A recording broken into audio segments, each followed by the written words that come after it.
আর মনে রাখবেন প্রিয় ভাইয়েরা, দুনিয়ার জীবনে আমরা যাদেরকে নিয়ে বসবাস করি আর কি, প্রকৃত অর্থে তারা আমাদের আপন নন।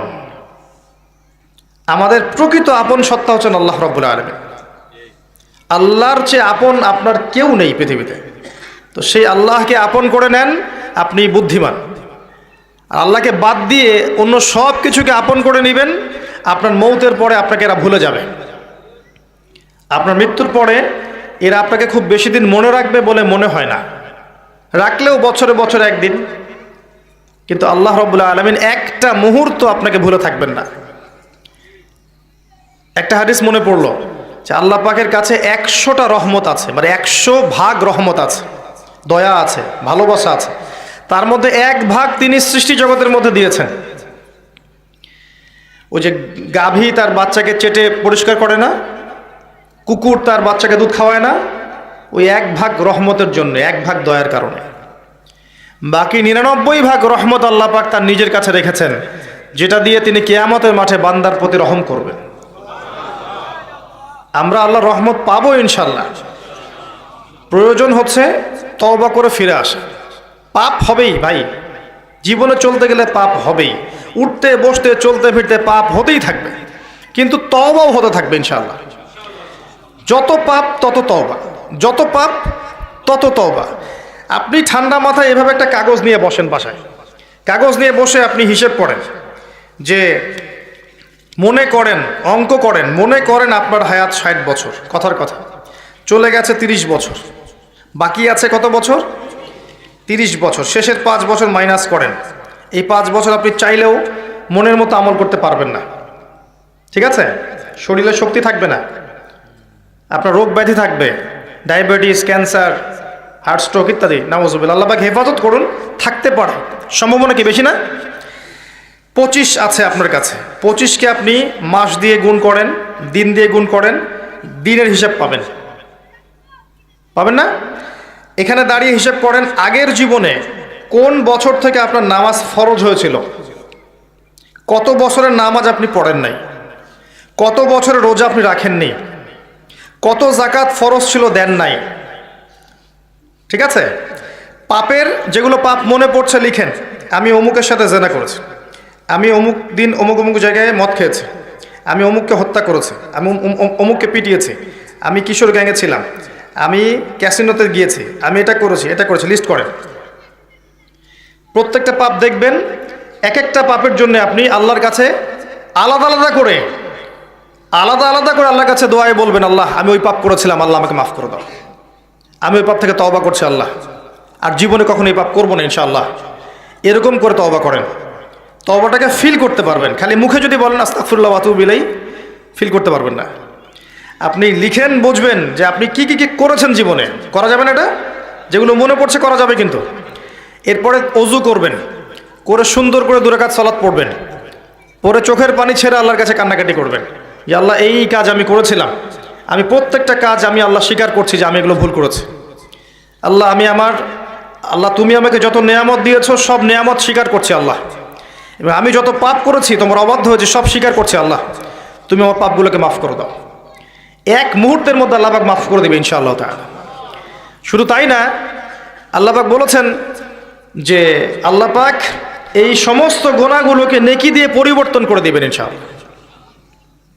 ইল্লা মান তাবা ওয়া আমানা ওয়া আমিলা আমালান সালিহান, আছে না একটা সূরা ফুরকানে, ইল্লা মান তাবা ওয়া আমানা ওয়া আমিলা আমালান সালিহান। তারা নয় যারা তওবা করেছে এবং ঈমান এনেছে এবং বেশি বেশি সৎ আমল করেছে। উলাইকা ইউবাদদিলুল্লাহু সাইয়্যাতিহিম হাসানাত, এরাই তারা যাদের সমস্ত গুনাহকে আল্লাহ পাক নেকি দিয়ে পরিবর্তন করবেন। শয়তান ধোঁকা দিবে আপনাকে, শয়তান বোঝাবে এত তাড়াতাড়ি কেন, এখনো সময় পড়ে আছে, পরে তওবা করো, এত দ্রুত দিনের পথে আসতে হবে কেন, অনেক সময় পড়ে আছে, আগে পড়াশোনা শেষ করো, এসএসসি শেষ হোক, ইন্টার শেষ হোক, অনার্স শেষ হোক, মাস্টার্স শেষ হোক, একটা চাকরি আগে পাও, একটা বিয়ে শাদী হোক, পরিবার হোক, শেষ বয়সে গিয়ে একটা হজ করে আলহাজ টাইটেল নিয়ে নেবো, ব্যাস হয়ে গেল। শয়তান আপনাকে বুঝাবে অনেক কিছু। মনে রাখবেন, ইন্নাশ শাইতানা কানা লিল ইনসানি আদুওয়াম মুবিনা, নিশ্চয়ই শয়তান মানুষের প্রকাশ্য স্পষ্ট শত্রু, এর ধোকায় পা দিবেন। আর ইবলিস অনেক স্মার্ট, কারণ তার অনেক বয়স হয়ে গেছে, সে অনেক প্রবীণ এবং প্রজ্ঞা অর্জন করেছে আর কি। সে কিন্তু অনেক স্মার্ট, সে জানে কিভাবে মানুষকে পদস্খলিত করতে হয়। সে মানুষকে নেক্সট সুরতেও ধোকা দিতে পারে। নেক্সট সুরতে মনে হচ্ছে ভালো কাজ করছে আমি, দেখবেন এই ভালো কাজের মধ্যেও দেখবেন ধোকা দিয়ে ফেলেছে, এত স্মার্ট। তো আমি যে পয়েন্টটাতে কথা বলছিলাম যে যুব সমাজকে যদি ইব্রাহিমের মতো, ইসমাঈল আলাইহিস সালামের মতো, মুহাম্মদ সাল্লাল্লাহু আলাইহি ওয়াসাল্লামের আদর্শে উজ্জীবিত হয়ে জীবন করতে হয়, প্রথমে তওবা করতে হবে। খালেস তওবা করে সমস্ত পাপ ছেড়ে দিয়ে বাকিটা জীবন, এই যে 25 বছরের টার্গেট করেন, এই 25 বছর আমি কি করতে চাই, আমার লাইফের গন্তব্য জান্নাত, জান্নাতে যেতে হলে আমার কি দরকার, আল্লাহর সন্তুষ্টি। আমি একটা জীবন পেয়েছি, এই 25 বছরের পর আমি আর থাকবো না পৃথিবীতে।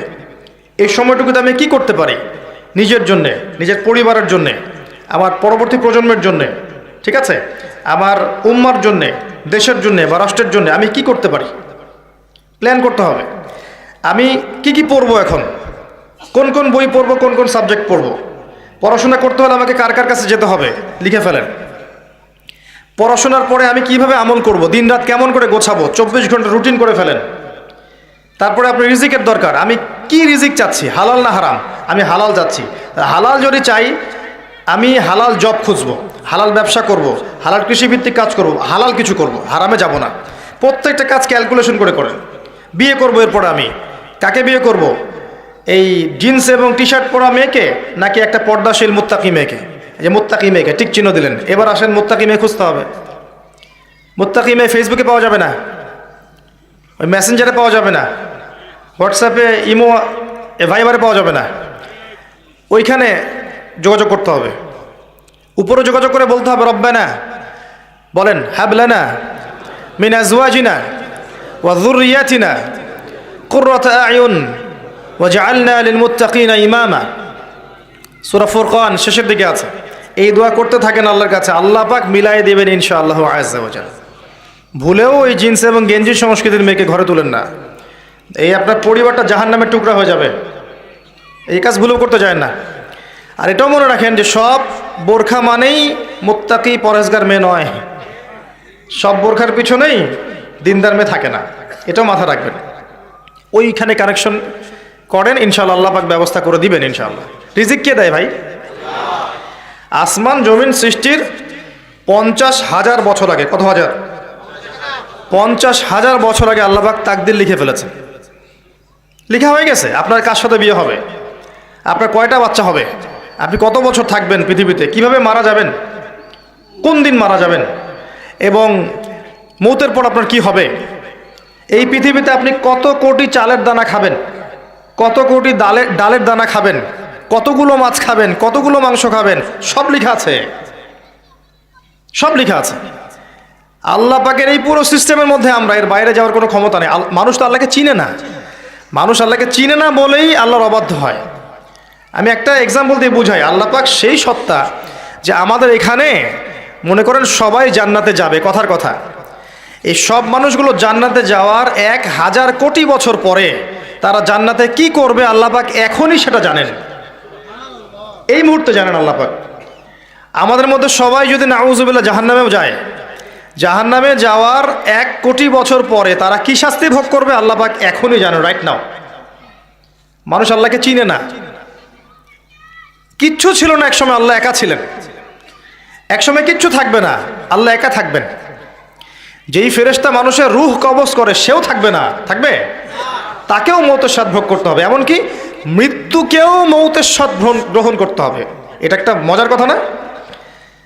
ওই ফয়সালা যখন হয়ে যাবে, জান্নাতীরা জান্নাতে চলে গেল, জাহান্নামীরা জাহান্নামে চলে গেল, এবার মৃত্যুকে একটা পশুর আকৃতিতে নিয়ে আসা হবে এবং তাকে সেখানে জবাই করে দেওয়া হবে, আর কোনো মৃত্যু নাই, শেষ। এটা দেখে জান্নাতীদের উৎফুল্লতা আরও বেড়ে যাবে, আর মৌত নাই, একটা মৌত হয়ে গেছে, আর মৃত্যু হবে না, সুবহানাল্লাহ, আর কোনোদিন মৌত নাই, চিরস্থায়ী জান্নাতে থাকবো ইনশাআল্লাহ। আর এই দৃশ্য দেখে জাহান্নামীদের আক্ষেপ আরও বেড়ে যাবে, হায় মৌত থাকলে তো শাস্তি ভোগ করে মারাই যেতাম, এখন সেটাও আর হবে না। সূরা আলার মধ্যে আছে না, এটা কি জানি, শুকরান লাক, সুম্মা লা ইয়ামুতু ফিহা ওয়ালা ইয়াহইয়া, তারা মৃত্যুবরণও করবে না, জীবিতও থাকবে না। এত ভয়াবহ আযাব হবে, আল্লাহ পাক হেফাজত করুন।